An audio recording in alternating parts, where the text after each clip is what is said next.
कोई भी लक्ष्य हो, चाहे कितना बड़ा लक्ष्य क्यों ना हो, वह एक बार में ही पूरा नहीं होता है।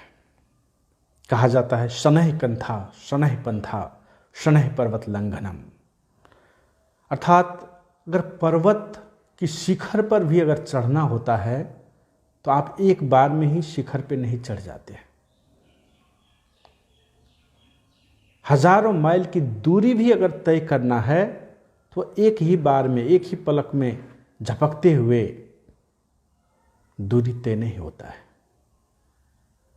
हजारों माइल की दूरी भी आप एक एक स्टेप लेकर ही पूरा करते हैं।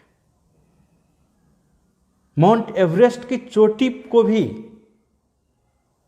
आप एक एक स्टेप लेकर ही फतेह कर पाते हैं।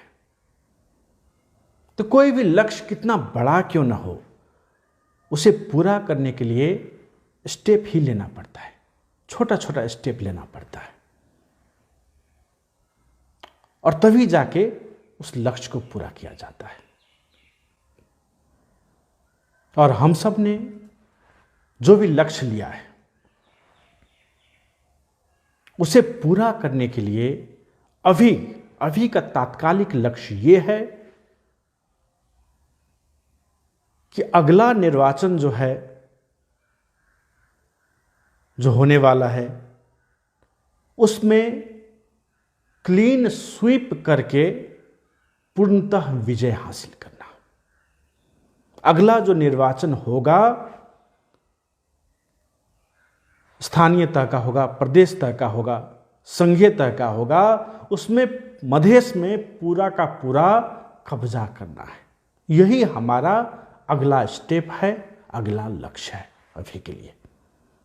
इससे हम सबको अभी दायां बायां नहीं देखना है, बल्कि इस स्टेप में अगले निर्वाचन में कैसे पूरे मधेश को हम सब कब्जा करेंगे, उस लक्ष्य पर अर्जुन दृष्टि से हम सबको सोचना है पूरी तरह से। और जो 3000 स्थानीय तह है लगभग मधेश में, उसमें हर एक जगह अपना उम्मीदवार को उठा के उसको सशक्त रूप में प्रशिक्षण देकर, समर्थन देकर, जनाधार निर्माण करके हर एक जगह पर विजय हासिल कराना है। और उसी के लिए हम सब अभी से हर एक बूथ स्तर तक समिति निर्माण, वड़ा में समिति निर्माण, गांव पालिका नगर पालिका में समिति निर्माण करके हम सबको आगे बढ़ते जाना है। और उसके लिए ये नहीं कि निर्वाचन के समय में लगेंगे, उसके लिए अभी से हम सबको लगना है। अभी से विजय कैसे हासिल होगा उसके लिए पूरा का पूरा जी जान लगा देना है। यही हमारा अगला लक्ष्य है।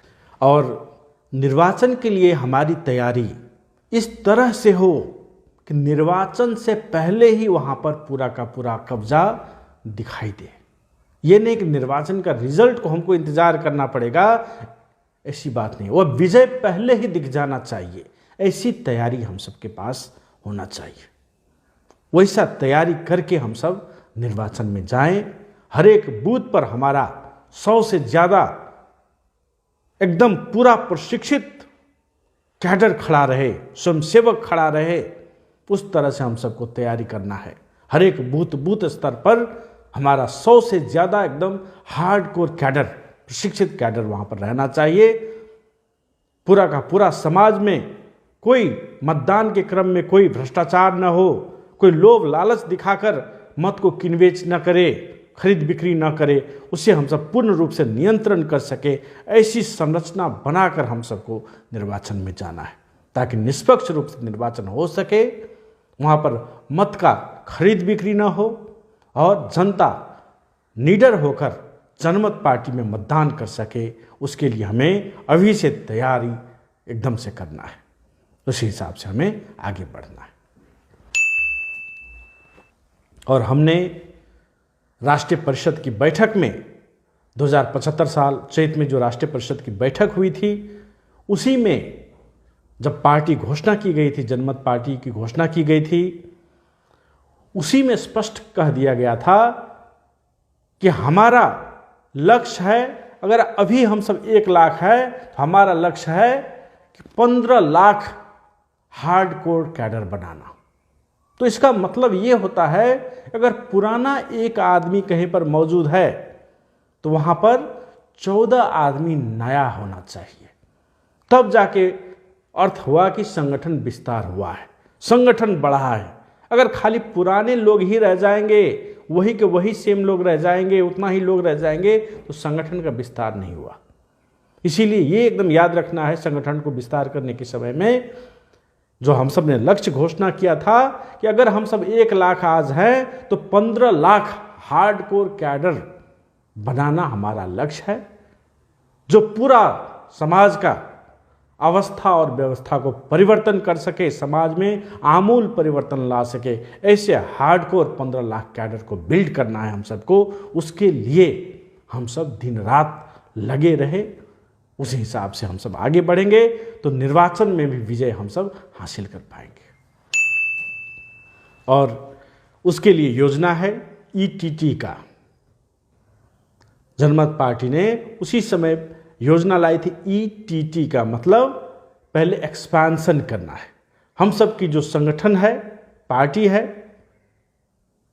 उसे बूथ स्तर तक, गांव पालिका नगर पालिका तो हुआ ही, वड़ा तो हुआ ही, बूथ स्तर तक विस्तार करके वहां पर कमेटी बना के एकदम से विस्तार करना है, पूरे मधेश में विस्तार करना है। और एक्सपेंशन हो गया तो हम सबको ट्रेनिंग करना है। ईटीटी मतलब टी फॉर ट्रेनिंग। और उसको इतना प्रशिक्षण देना, ऐसा कट्टर प्रशिक्षण देना है ताकि वो डिगाने से भी नहीं डिगे। कितना हो उसका मोल लगा दे कोई दूसरी पार्टी वाला, फिर भी वह अपने स्थान से न डिगे। ऐसा कट्टर प्रशिक्षण उनको देना है ताकि हमारा मधेश जो है एक समृद्धि की ओर बढ़ सकेगा। और तीसरे चरण में है टेस्टिंग फेज। जब एक्सपेंशन भी हो गया, बूथ स्तर तक ट्रेनिंग भी हो गया, उसके बाद जो है उसको कार्यकर्ताओं को, अपने समितियों को टेस्ट करना है। और उसके लिए टेस्टिंग फेज में जो है सामाजिक क्रांति में अपने कार्यकर्ताओं को लगाना, घर दैलो कार्यक्रम में लगाना, समाज में जो है आरटीआई के मार्फत विभिन्न जानकारी हासिल करके भ्रष्टाचार के उन्मूलन करने के लिए लगना, सहजकर्ता बनना, सर सफाई जैसे कार्यक्रम आयोजना करना, सामाजिक सेवा देना, ऐसे कार्यों में लगा के हम सब अपने संगठन को, जो बूथ स्तर तक संगठन बना है, उसको परीक्षण कर सकते हैं, टेस्ट कर सकते हैं, उसको काम में लगा सकते हैं। तो इस तरह से संगठन को विस्तार करने के लिए हमारी योजना है ईटीटी अर्थात एक्सपेंशन, ट्रेनिंग एंड टेस्टिंग। तो ईटीटी के मार्फत हम सब अपने संगठन को मजबूती से बनाएंगे और विजय हासिल करेंगे।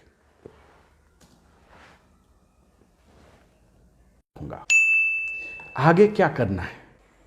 संगठन है तो हम सभी हैं, संगठन रहेगा तो ही हम सब कुछ कर पाएंगे, संगठन रहेगा तो ही हम सब सुरक्षित भी रह पाएंगे। इसलिए संगठन विस्तार और सुदृढ़ करना हमारे लिए सबसे महत्वपूर्ण काम है। अभी के लिए घोषणा पत्र, प्रशिक्षण पुस्तिका, फ्लेक्स प्रिंट, 15 बूंदे वाला, पर्चा पंपलेट और सदस्यता ठेली और जनमत पार्टी का ऐप्स या वेबसाइट की जानकारी, यह हर हमेशा अपने पास रखें। यह आपका अस्त्र शस्त्र है। फील्ड पर जाएं, सदस्यता अंधाधुन काटें। हमें 15 लाख सदस्यता काटना है।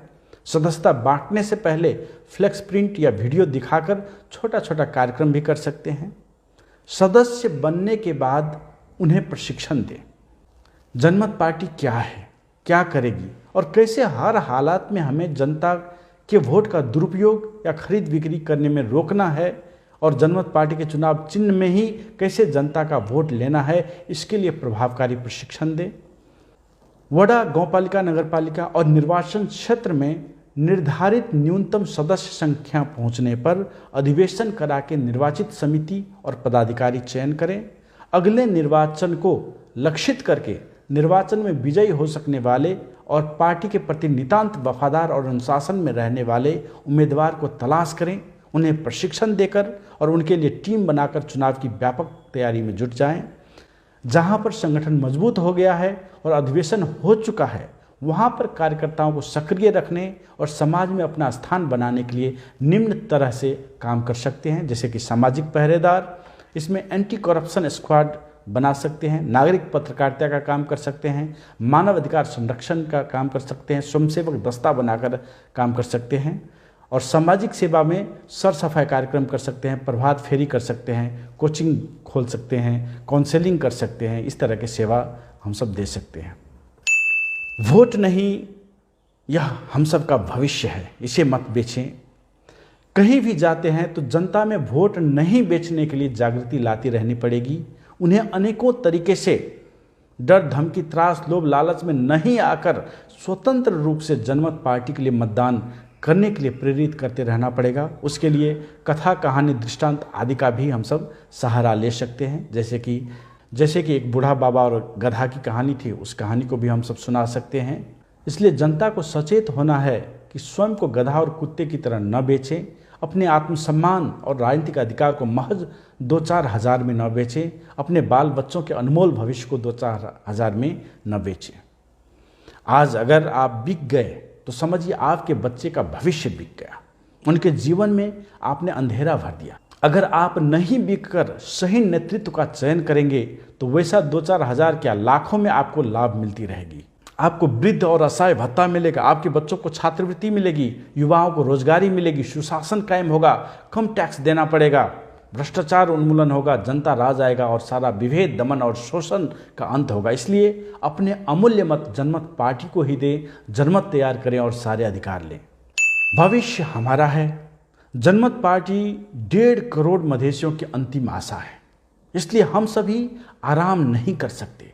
हमें संगठन के लिए अथक और अनवरत रूप में लगे रहना है। हमें रूठने और टूटने का छूट नहीं है। हमें दिन रात को एक करके काम करना है, क्योंकि हमें पूरा का पूरा मधेश के ऊपर कब्जा जमाना है और सामुदायिक स्वराज लाना है, जनता राज कायम करना है, घर घर में रोजगारी, सुख और समृद्धि लाना है। और इस सफलता के लिए जो सूत्र है वह भी मैं बताना चाहता हूं। एक आदमी सफलता का सूत्र तलाश करते करते एक दिन एक वन में एक ऋषि के पास पहुंचा। कुछ क्षण रुका। जब ऋषि ध्यान से बाहर निकले तो उसने पूछा, हे महर्षि, सफलता की चाबी क्या है? कृपया बताने की कृपा करें। ऋषि ने कहा, मुझे अभी स्नान के लिए देरी हो रही है, मैं नदी के लिए निकल रहा हूं, हो सके तो तुम भी साथ ही चलो वहीं। वह आदमी ऋषि के साथ नदी तक गया। ऋषि नदी के पानी में उतर गया। आदमी किनारे से देख रहा था। ऋषि ने उसे भी पानी में उतरकर नहाने को इशारा किया। वह आदमी भी धीरे धीरे नदी के पानी में उतरकर ऋषि के पास गया। तभी अचानक से ऋषि ने उस आदमी का गर्दन धर लिया और पानी की गहराई में डुबो दिया। आदमी छटपटा रहा है, हाथ पैर मार रहा है, पानी से बुलबुला निकल रहा है। आदमी मरने के निकट पहुंच गया। मिनट, 2 मिनट, 4 मिनट हो गया, फिर भी ऋषि छोड़ नहीं रहा है उसे। अंततः ऋषि ने उसे छोड़ दिया। हांफता हुआ, सांस के लिए तड़पता हुआ, लंबी सांस खींचता हुआ उस आदमी का सिर बाहर निकला। वह तो ऋषि पर आग बबूला हो गया, ऋषि को जान से मारने पर उतर गया। तभी ऋषि ने मुस्कुराते हुए कहा, जब मैंने तुमको पानी की गहराई में डुबो दिया था और वहीं पर देर तक रख दिया तो तुम्हें कैसा महसूस हुआ? कैसी बेचैनी हुई, कैसी छटपटाहट हुई, कैसे हाथ पांव मारे, कैसी सारी ऊर्जा, सारा ध्यान लगा दिया कि एक सांस तुम्हें जैसे भी मिल जाए। कैसी तड़पन थी एक सांस के लिए। हाँ, वही तड़पन ही सफलता की चाबी है। जिस दिन से अपने लक्ष्य के लिए वैसे ही हर पल तड़पने लगोगे, हर पल छटपटाते रहोगे, हर पल हाथ पांव मारते रहोगे, उसी दिन से सफलता मिलना आरंभ हो जाएगी। ठीक उसी तरह हमें भी अपनी विजय के लिए तड़पते रहना चाहिए। हर वक्त वह छटपटाहट हमें लगे रहना चाहिए, वही हमें सफलता दिलाएगा।